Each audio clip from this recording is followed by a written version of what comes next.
In the previous videos, we've looked at sort of display types of elements like block and inline. But in this video, we're going to take a look at display none. And I'm going to give you a few reasons why you might need to use display none.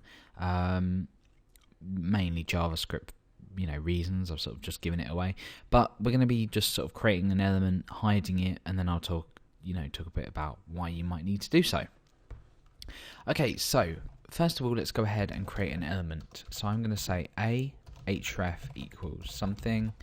I'm just going to give that a hash, and I'm going to just say click here. Okay, so I've basically just created a link. Now I'm going to go and refresh this. We've got the link here. Now let me go ahead and give this a class. Now I can give this a class as in like a general class, or I can go ahead and give it a class of, say, hidden. Now when I apply this class to this element, I'd expect it to take the properties of hidden. So in our style sheet, which we have linked into our markup, let's go ahead and style this hidden class.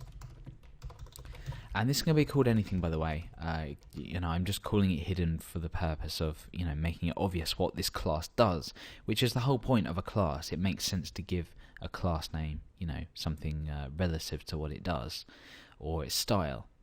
So I'm going to say display, which is a property name, and the value none. Okay. So let's go ahead. But by the way, by default, this link will be display inline. But now I'm saying display none. Okay, so essentially what that's going to have done is that's going to hide the element. Okay, now it's still on our page. We can still access it. We can still see it here. It's just hidden. It doesn't have a display type. It's display none. Okay, so that's essentially it. We've just hidden the element.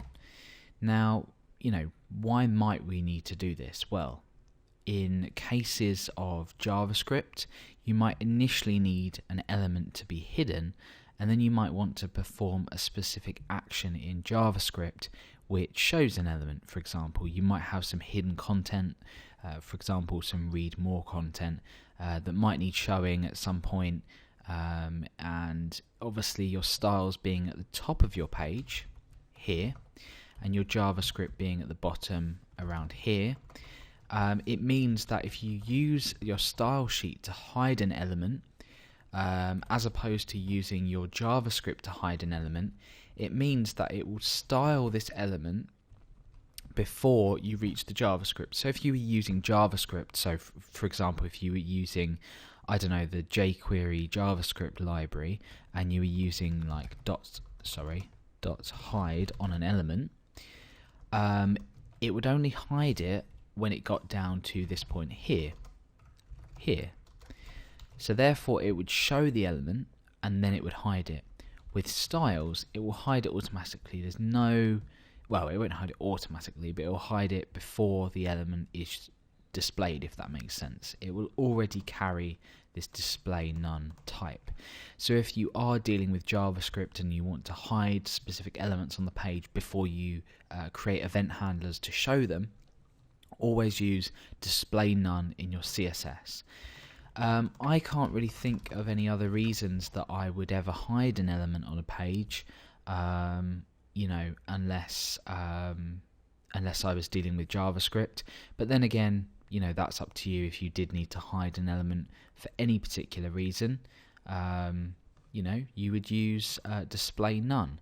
So as I said, A has a default display type of inline. Things like divs have default display types as like block and things like that.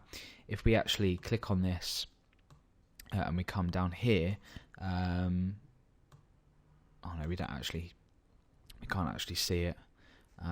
But yeah, anyway, we have our element that we've hidden on the page using display none. Quite simple. I can't really say anything else.